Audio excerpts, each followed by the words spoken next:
ஹாய்மா, இன்றைக்கி வந்து ரம்ஜான் முதல் நோம்பு ஸ்பெஷலாக நம்ம வந்து நோம்பு கஞ்சி தான் இன்றைக்கி வைக்க போகிறோம். தேவையான பொருள்லாம் பார்த்துடலாம். கடலைப்பருப்பு, பாசிப்பருப்பு, வெந்தயம் எடுத்து வச்சுருக்கேன். இதை ஊற வச்சிடலாம். இப்போ வந்து அரைக்கிறதுக்கு தேவையான பொருள் இஞ்சி, பூண்டு, வெங்காயம். இது கூட அரைக்கும்போது கொஞ்சம் சோம்பு சேர்த்துருக்கேன். ஒரு ஏலக்காய், ஒரு கிராம்பு, ஒரு பட்டை சேர்த்துக்கலாம். நீங்கள் செஞ்சு பாருங்கள், நல்லாயிருக்கும். எங்கள் வீட்டில் இப்படி தான் செய்வோம் எப்பயுமே. நீங்கள் செஞ்சு பார்த்துட்டு கமெண்ட்ஸில் கண்டிப்பாக சொல்லுங்கள் எப்படி இருந்துச்சுன்னு சொல்லிவிட்டு. இங்கே தேங்காய் எடுத்து வச்சுருக்கேன். தேங்காய் பால் எடுத்துக்கலாம். லாஸ்ட்டாக தான் தேங்காய் பால் ஊற்றணும், அதனால தான் தனியாக வச்சுருக்கேன். இப்போ அரை மணி நேரம் அரிசி பருப்பெல்லாம் ஊற வச்சாச்சு. இதை நல்லா கழுவிட்டு தான் ஊற வச்சுருக்கேன். அதனால் நம்ம அப்படியே எடுத்து போட்டால் போதும். இப்போ தாளிப்புக்கு தேவையான பொருள்லாம் பார்த்துடலாங்களா. புதினா, கொத்தமல்லி கட் பண்ணி வச்சுருக்கேன். சின்ன வெங்காயம், பச்சை மிளகா, கொஞ்சம் கேரட்டு, ஒரு தக்காளி போதுங்க. நான் சிக்கன் கொஞ்சம் எடுத்து வச்சுருக்கேன். இது கறி இல்லாமையும் செய்யலாம், சூப்பராக இருக்குங்க. செஞ்சு சாப்பிட்டு பாருங்கள்.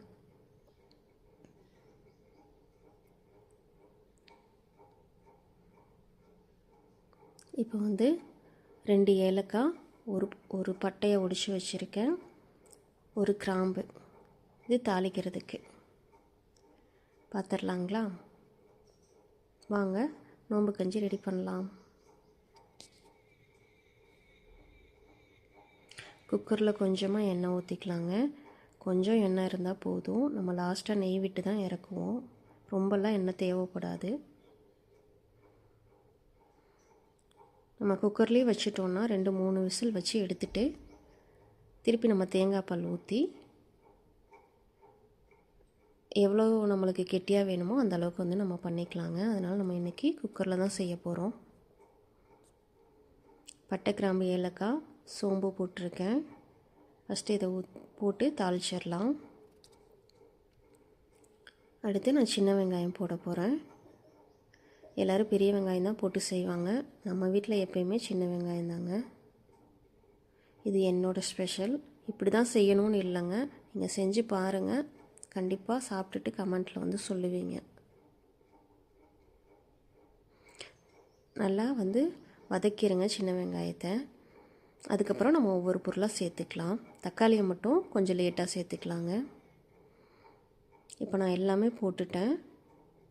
எல்லாம் நல்லா வதங்கிட்டு இருக்குங்க. இந்த ஸ்டேஜில் வந்து நம்ம தக்காளி போட்டுக்கலாம்.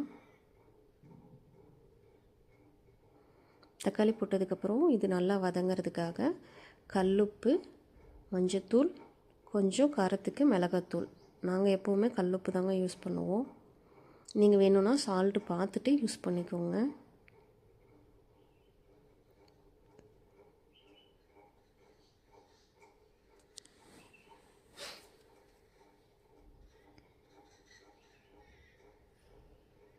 இப்போ இது எல்லாத்தையுமே வந்து போட்டு நம்ம நல்லா வதக்கிடலாம்.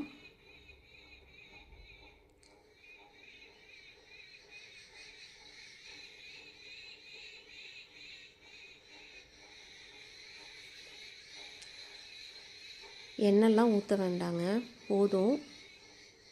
இதிலே வந்து நல்லா வதக்கிட்டு நீ அடுத்து வந்து நம்ம பருப்பை வந்து இதில் போட்டுடலாம்.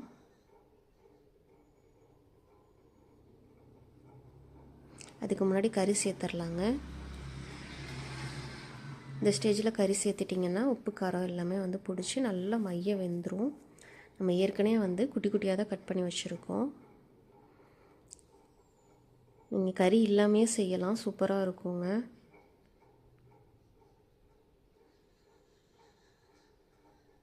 இப்போ நம்ம இஞ்சி பூண்டு அரைச்சி வச்சுருக்கிறத போட்டுடலாம். நல்லா வதக்கி விட்டுருங்க.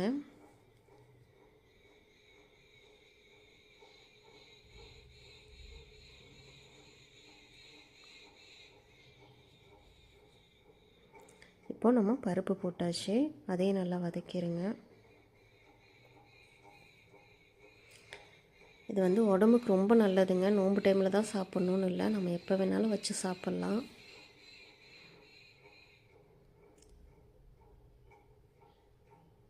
அரிசி போட்டுடலாங்களா.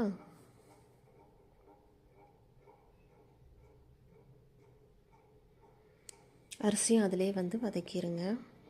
இது உடம்புக்கு ரொம்ப சத்துங்க. அடிக்கடி குழந்தைகளுக்கெல்லாம் செஞ்சு கொடுங்க. காய்ச்சல் டைம்லலாம் இது கறி இல்லாமல் நம்ம செஞ்சு கொடுத்தோன்னா குழந்தைகளுக்கு ரொம்ப பிடிக்கும்.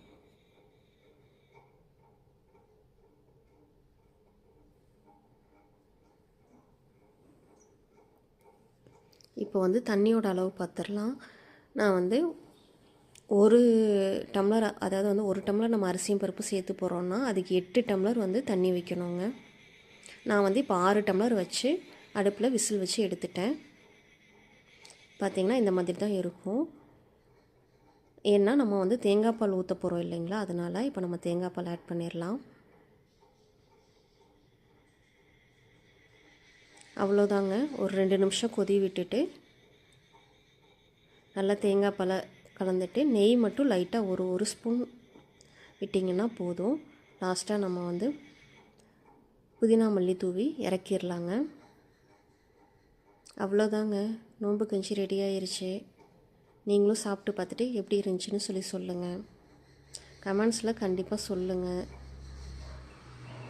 செஞ்சு கொடுங்க உங்கள் குழந்தைகளுக்கு.